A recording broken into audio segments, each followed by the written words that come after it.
Всем привет! Вы на канале развлечений и путешествий Моторный Лайф. Что может быть для путешественника более завораживающим из всех рукотворных памятников, чем замки и крепости? В них переплелись многовековая история, войны, шикарные балы и легендарные романы. Конечно, большая часть замков сосредоточена на западе страны. Именно здесь оставили наибольший след знаменитые княжеские династии. Какие-то из замков, дошедших до нашего времени, выглядят хорошо и поддерживаются государством, а какие-то остались на задворках истории и доживают свои последние годы, находясь в удручающем состоянии. Замок Любарта – один из наиболее сохранившихся замков Луцкий. Замок Любарта впечатляет своими размерами, но еще больше тем, что за все время он не пережил ни одной реконструкции. Тем не менее, выглядит он гораздо ухоженнее и привлекательнее многих других. В замке есть несколько экспозиций, а также можно подняться на одну из его башен. Вид на старый город с самой высокой точки Луцкого замка впечатляет.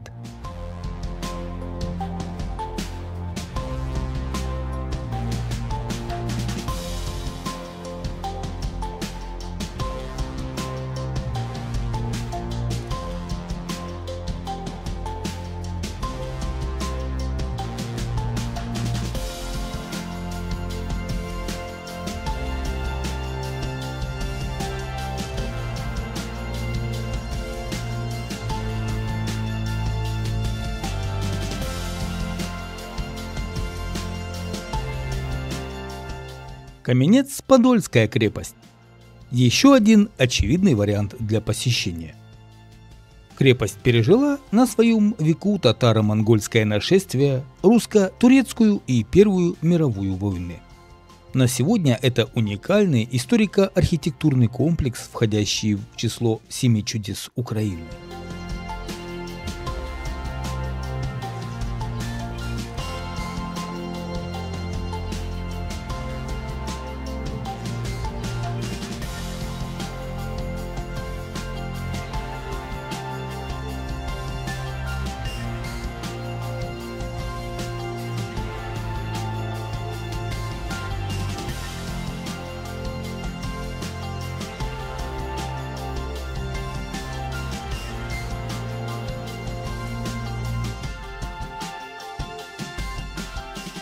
Паланок. Замок в небольшом городе Мукачево, украшение всего Закарпатья. Он тесно связан с именем Ракоцци и фигурой Илоны Зрини. Замок XI века постройки величественно возвышается над всем городом.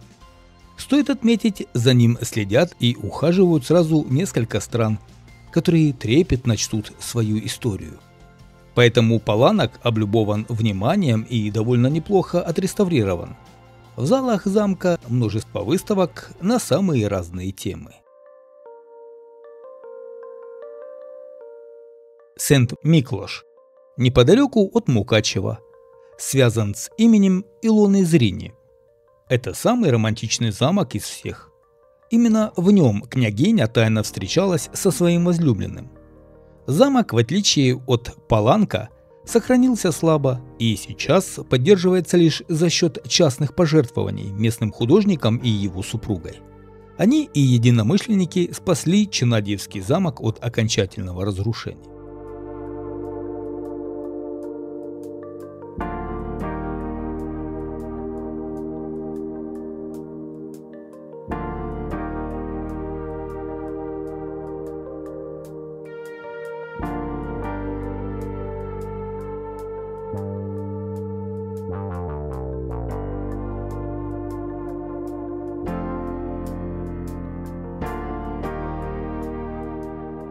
Замок Шенборнов.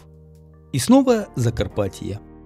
Дворец Шенборнов, он же замок Берегвар, стоящий посреди внушительного дендрария, когда-то являлся охотничьей резиденцией. Сейчас же в его стенах находится санаторий Карпаты. Несмотря на то, что внутри замок сильно потрепало советское время, внешне это все тот же неоромантичный дворец, которым можно любоваться бесконечно.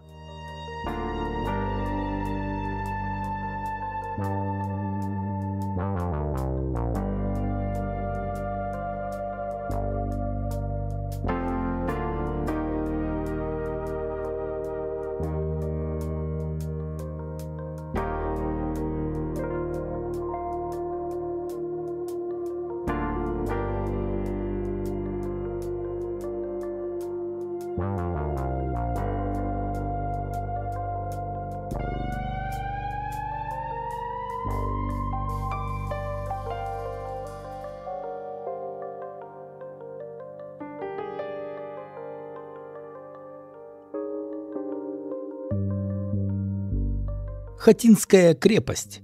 Пожалуй, самая воинственная крепость, сохранившаяся на территории Украины. Будучи свидетельницей еще Киевской Руси, она пережила немало кровопролитных войн. Хотинский замок скрывает немало загадок и мистических тайн. Ходят легенды, что во время строительства крепости в стену была замурована девушка. Да и вообще атмосфера и энергетика внутри крепости, как отмечают многие туристы, несколько гнетущая. В наши дни в ее стенах было снято немало известных фильмов.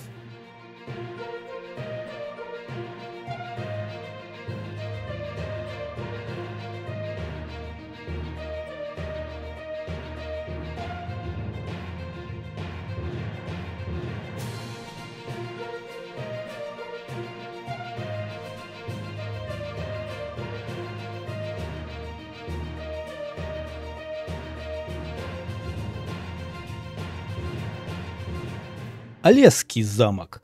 Пожалуй, самый известный замок Львовщины. Он находится в селе Олеско. Долгое время замок пребывал в удручающем состоянии, пока в середине прошлого столетия за него не взялись реставраторы. Сейчас в замке действует музей, в котором собраны произведения живописи.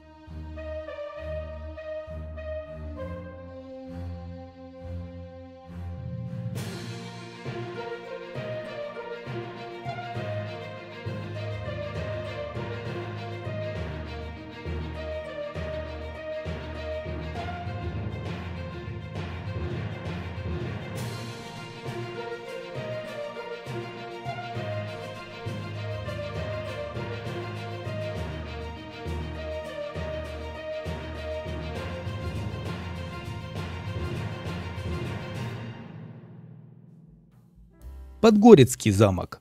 Он относительно молод на фоне остальных замков Украины. Он был построен в 17 веке.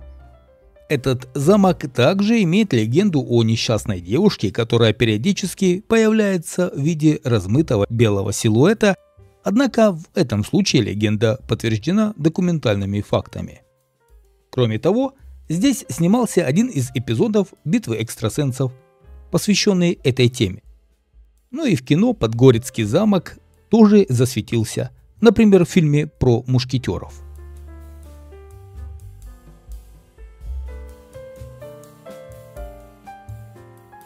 Острожский замок. Этот замок находится в небольшом городке Острог. Сейчас в бывшем родовом имении князей Острожских действует старейший в Ровенской области краеведческий музей, в котором собрано немало любопытных экспонатов. В частности, только здесь можно увидеть уникальную коллекцию икон 15-18 столетий.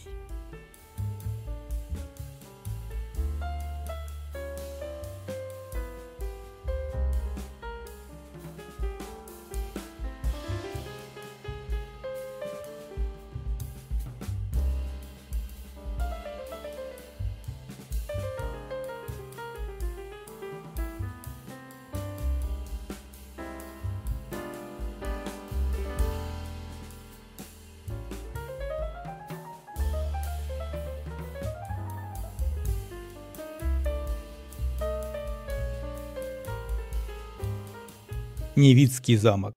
Он стоит неподалеку от Ужгорода между селами Каменица и Невицкая, на высоте 260 метров. К нему идет узкий серпантин. До наших дней замок дошел в почти разрушенном состоянии. После действий трансильванского воеводы Ракоцци уцелели лишь несколько башен, включая башню-донжон, построенную на рубеже XIII-XIV веков. Замок тоже имеет свою легенду, которая гласит о плохой деве, которая держала в страхе всю округу. Она совершала жуткие преступления ради того, чтобы продлить свою молодость. Этакий прототип Елизаветы Баторий.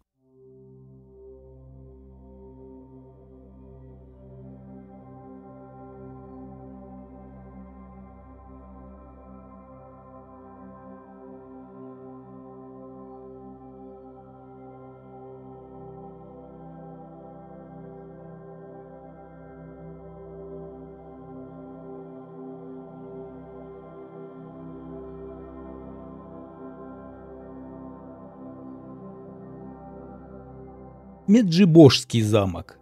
Старейшая крепость Подолья стоит в 30 километрах от Хмельницкого. До наших дней дошел замок, отбитый у татар и реконструированный гетманом Николаем Синявским.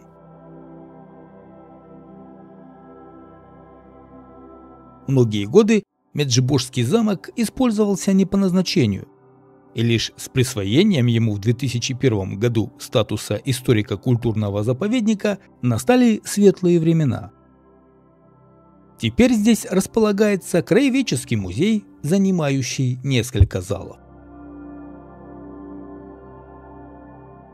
Дубинский замок. Замок в городе Дубна Ровенской области уникален тем, что ни разу в своей истории не был захвачен. Сейчас это историко-культурный заповедник с ухоженной территорией и несколькими экспозициями.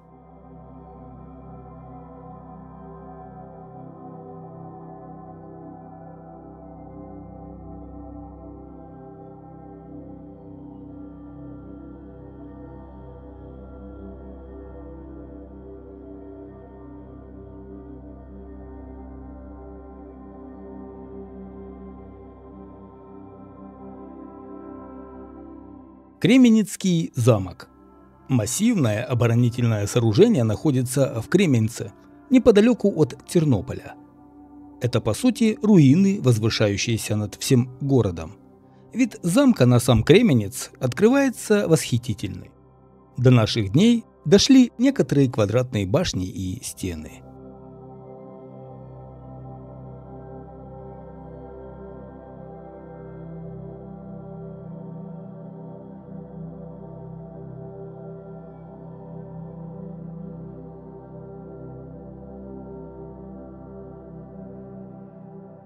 Галицкий замок.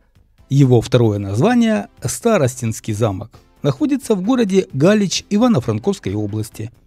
Замок состоит из двух частей.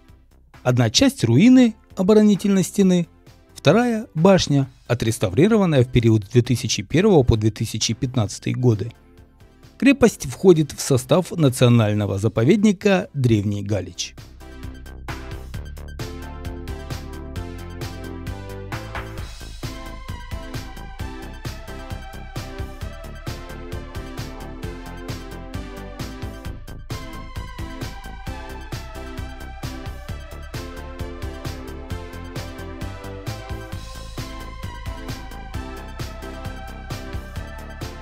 Конечно, это не все замки Западной Украины, но большинство из них. Надеюсь, это краткое знакомство с каждым посеет в нас желание изведывать уголки любимой страны и лично знакомиться с удивительными памятниками архитектуры, дошедшими до нас сквозь века.